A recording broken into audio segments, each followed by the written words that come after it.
Hello दोस्तों। आज हम पढ़ रहे थे सॉल्यूशन और उसके कुछ टॉपिक बचे रह गए हैं। मैंने सोचा उसे भी कवर कर लेते हैं। 5-5 10 मिनट में कवर करते हैं, कोशिश करते हैं। एक टॉपिक है कॉलिगेटिव प्रॉपर्टी, जिससे बहुत ज़्यादा मैक्सिमम नंबर ऑफ चांसेस हैं कि हर जगह पे क्वेश्चन पूछे जाते हैं, हर कंपटीशन में, हर बोर्ड एग्जामिनेशन में। तो अगर आप इसे बेहतर तरीके से देखेंगे तो मैं उम्मीद करता हूँ कि आप इसके क्वेश्चन 100% बनाएंगे और अपने मार्क्स और रैंक में बढ़ोतरी करेंगे। कॉलिगेटिव प्रॉपर्टीज़ होता क्या है? Properties of a dilute solution containing non-volatile solute which only and only depends upon number of solute particles present in the solution।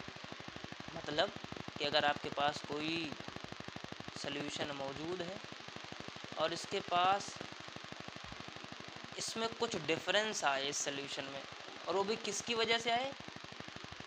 Number of solute की वजह से आए, इनके नंबर के चेंज होने की वजह से, सल्यूट पार्टिकल के नंबर के चेंज होने की वजह से आए, तो उस प्रॉपर्टीज़ को बोलते हैं हम कॉलिगेटिव प्रॉपर्टीज़।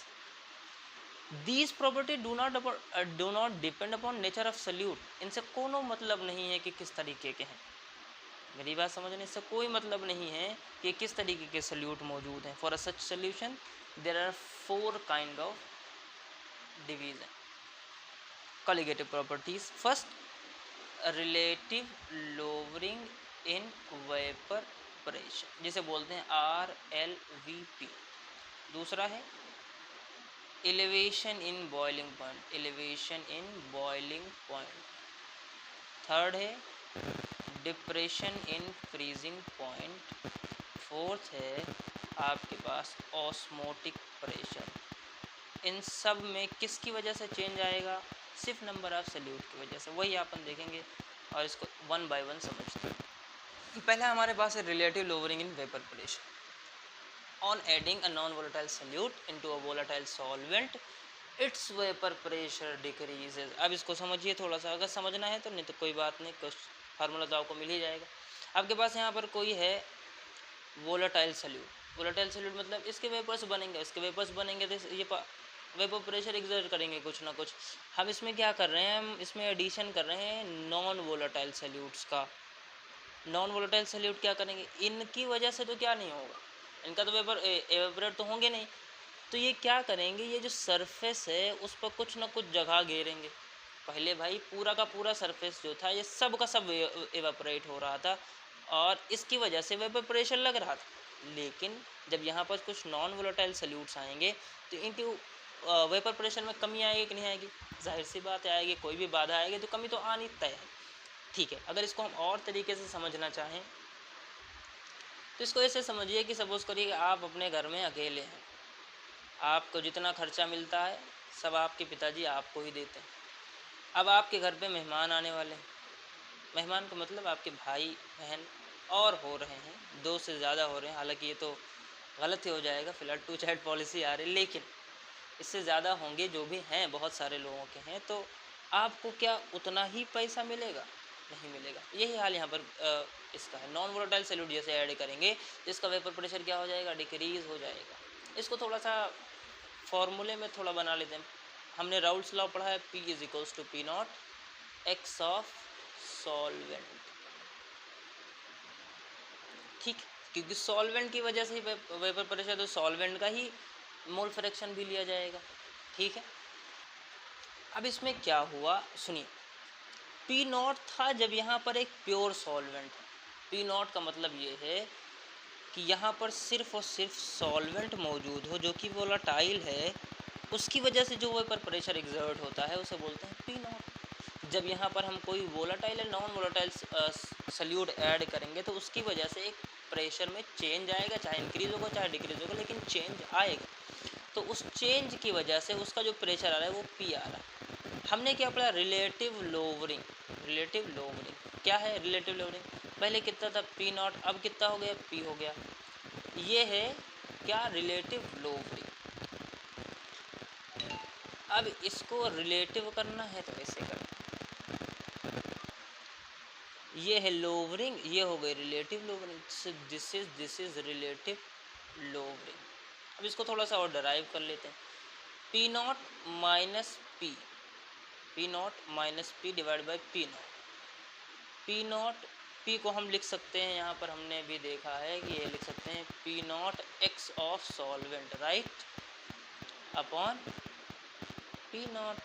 P नॉट ऊपर से आ जाएगा कॉमन, ऊपर बचेगा x माइनस सॉल्वेंट, और ये आ जाएगा P नॉट, P नॉट से P नॉट उच्छिन्न, तो 1 minus x of solvent is what, ये होता है x ऑफ सल्यूट, ये होता है x ऑफ सल्यूट। इसका मतलब क्या है कि P not minus P divide by P not is equals to x of solute. इससे अगर आप निकालोगे तो आपके क्वेश्चन ईजिली बन जाएंगे। एक चीज़ और ध्यान रखना, ध्यान क्या रखना है, एक चीज़ ध्यान रखिए कि x ऑफ सल्यूट आप जब निकालोगे तो ये होगा n of salute, n of salute divide by n of salute plus n of solvent, n of salute plus n of solvent. Generally इसकी वैल्यू बहुत बड़ी होगी, जनरली इसकी वैल्यू बहुत बड़ी होगी, और ये क्या होगा, छोटा होगा, तो हम इसको कर देंगे neglect, it tends to zero, so we can write it as x of solute is equals to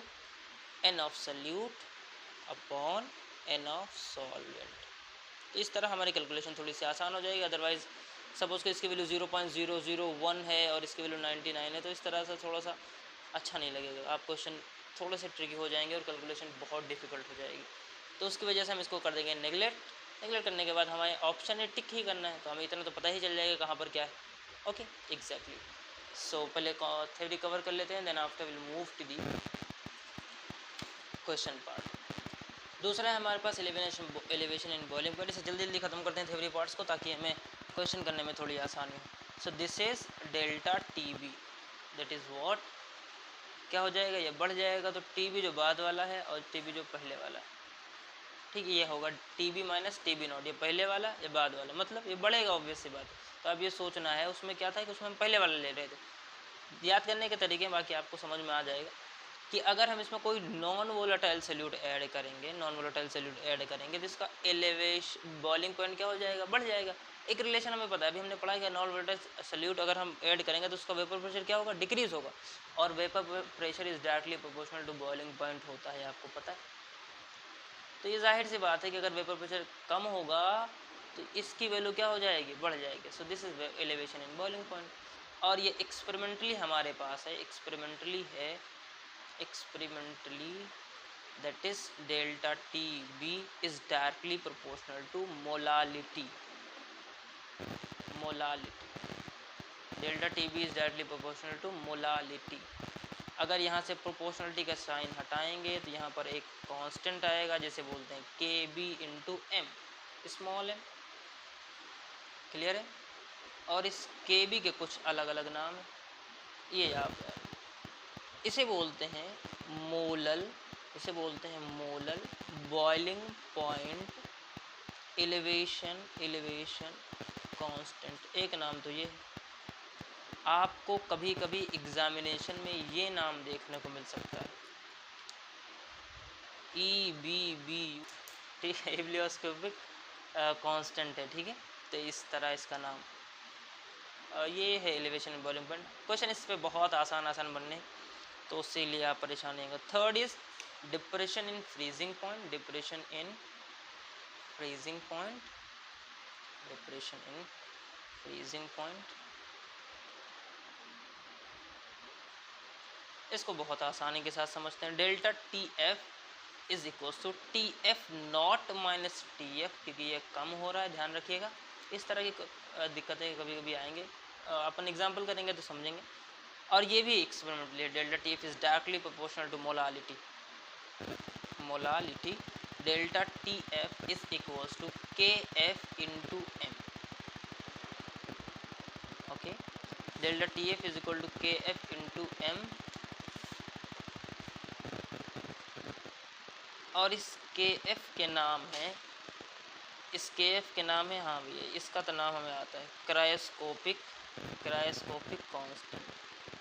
और एक और बोलते हैं मोलल, वहाँ था बॉइलिंग पॉइंट, यहाँ freezing point, depression constant, okay. So this is it. And last one is osmotic pressure, osmotic pressure, osmotic pressure, ठीक।